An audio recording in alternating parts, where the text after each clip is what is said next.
Накануне Дня защитника Отечества в Сосногорске состоялось очередное заседание Президиума районной организации ветеранов. На встречу приехал и руководитель администрации Сосногорского района Дмитрий Киряков. Выступление началось с приятного. Двум сосногорцам вручили звание «Почетный ветеран Республики Коми». Затем Дмитрий Киряков обратился к присутствующим и поздравил всех с 23 февраля.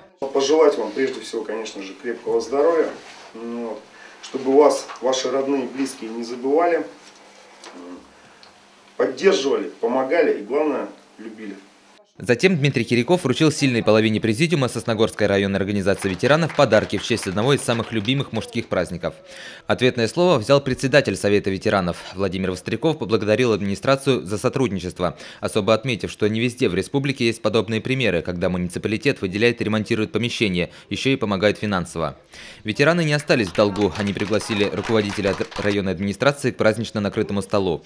За чашкой чая представители старшего поколения обсудили с сити-менеджером перспективы развития Сосногорского района.